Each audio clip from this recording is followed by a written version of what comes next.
Comme je tiens toujours mes promesses, il est temps pour moi de te faire une vidéo sur un sujet dont je parle très souvent. Il s'agit de la PNL. Tu es prêt? Alors, c'est parti!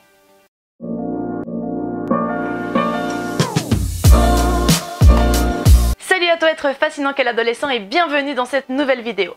Si tu ne me connais pas encore, je m'appelle Pauline, je suis enseignante à l'école secondaire et j'ai aussi un cabinet de développement personnel spécialisé dans le jeune et l'adolescent. Qu'est-ce que la PNL? Rassure-toi, je ne vais pas te parler du groupe de rap français, mais plutôt de la programmation neuro-linguistique.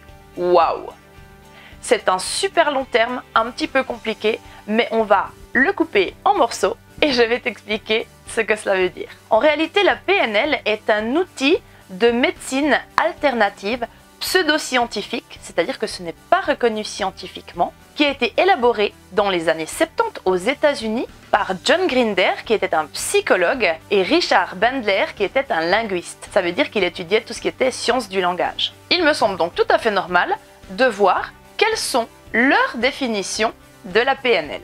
Selon Richard Bandler, la PNL est une attitude méthodologique dont découle un ensemble de techniques. C'est une certaine façon de comprendre les gens, c'est une vision du monde. Selon John Grinder, la PNL est l'analyse de la reproduction de l'excellent. Alors tu vas me dire, c'est super Pauline, merci, bravo, mais on n'a rien compris du tout, t'inquiète pas, c'est normal.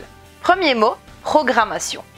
Cela signifie que l'on s'interroge sur le processus d'apprentissage, les automatismes, les choses que tu fais de manière inconsciente, finalement, les programmes de ton cerveau. Ceux-ci sont mis en place grâce à l'éducation que tu as reçue, l'environnement dans lequel tu évolues et aussi avec toutes les expériences que tu vas faire au cours de ta vie. Ces programmes vont avoir une répercussion sur tes croyances, la vision de ce qui est bien et ce qui est mal, ta perception du monde, des choses qui t'entourent. Le mot neuro fait simplement référence à ton cerveau. Et linguistique fait référence au langage. Celui-ci peut être verbal, c'est-à-dire tout ce que tu vas prononcer, ou non verbal, c'est-à-dire tes expressions, ta gestuelle, etc. En réalité, ce langage, de manière générale, va refléter ta manière de penser. Chaque mot que tu utilises aura une signification bien précise pour toi. C'est-à-dire qu'un mot peut avoir une signification pour quelqu'un, dans son esprit, mais peut avoir une autre signification pour quelqu'un d'autre. Cette signification, cette référence, si tu veux bien, est acquise à travers tes 5 sens par rapport à toutes les expériences que tu as vécues autour de ce mot. Dans ma formation de PNL, nous avions fait une petite expérience que j'ai trouvée vraiment sympathique. Notre prof nous a simplement demandé d'imaginer du sucre. Et ensuite, on a fait un tour de table. On était une vingtaine. Eh bien, je te promets, les 20, nous avions vu quelque chose de différent. C'est-à-dire qu'on avait tous vu du sucre, mais on avait vu notre représentation du sucre. Il y en a qui avaient vu des carrés de sucre blanc, il y en a qui avaient vu du sucre en poudre, il y en a qui avaient vu quelque chose de sucré. Nous avions tous notre manière de nous représenter le sucre. Alors maintenant que tu as mieux compris ce que signifie programmation neurolinguistique, je vais te faire un brin d'histoire et ensuite je te donnerai 7 domaines de vie dans lesquels la PNL est encore aujourd'hui très utilisée, mais surtout dans lesquels elle est très efficace. Comme je te l'ai dit tout à l'heure, dans les années 70 aux États-Unis, énormément de scientifiques, des psychologues, des linguistes, des anthropologues, etc. se mettent à étudier l'humain. Ils s'intéressent au conscient, à l'inconscient, au cerveau et finalement essayent de mieux comprendre comment nous fonctionnons. Jusqu'alors, on faisait de la psychanalyse.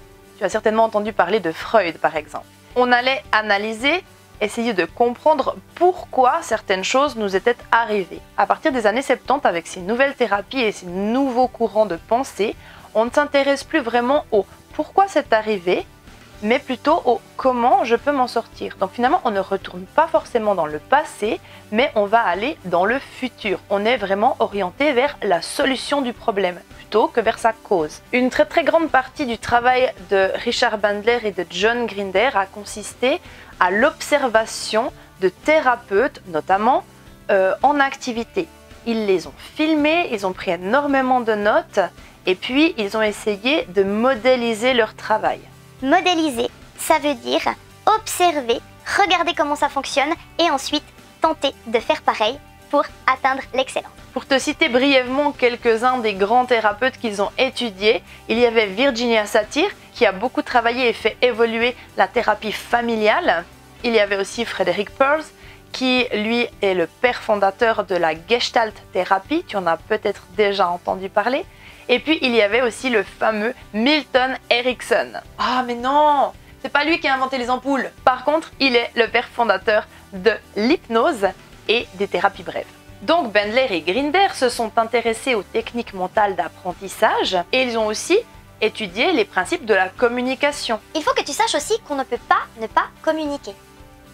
Même le silence est en réalité une réponse. C'est ainsi qu'ils ont pu faire ce lien entre les deux. Grâce à cela, ils ont réussi à établir un processus interne, à savoir pourquoi certaines personnes arrivent à atteindre leurs objectifs et d'autres n'y arrivent jamais. Petite parenthèse, cette vidéo n'est pas un exposé complet qui va te parler en détail de toutes les techniques de PNL. J'essaie de simplifier les choses au maximum pour que tu aies une vague idée de ce qu'est la programmation neurolinguistique lorsque je t'en parle dans mes vidéos. Si c'est un sujet qui t'intéresse, sache qu'il existe énormément de livres très complets au sujet de la PNL. Il y a aussi tout un tas de contenus sur internet, des vidéos, des articles, donc n'hésite pas à aller creuser, mais moi, je m'arrête là.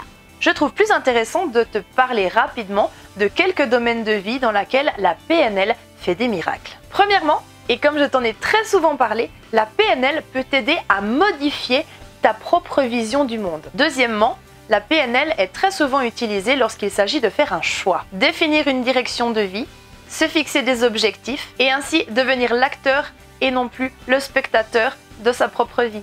Troisièmement, se fixer un objectif. Il faut que tu saches qu'en fait, un objectif, on ne le fixe pas n'importe comment. Il y a des règles importantes à suivre pour que celui-ci soit finalement atteignable. D'ailleurs, si une vidéo sur les objectifs te semble intéressante, comment les fixer, comment les atteindre, n'hésite pas à me laisser un commentaire, ça peut se faire. Quatrièmement, devenir excellent, performer dans un domaine de ton choix. Cinquièmement, la PNL peut t'aider à gérer tes émotions ou à mettre une limite à un comportement ou à une habitude négative qui te pourrit la vie. Sixièmement, la PNL peut aussi t'aider au niveau de la communication, du langage. Tous les grands orateurs, les personnes qui inspirent le monde, notamment les politiques, ont très souvent recours à des techniques de PNL.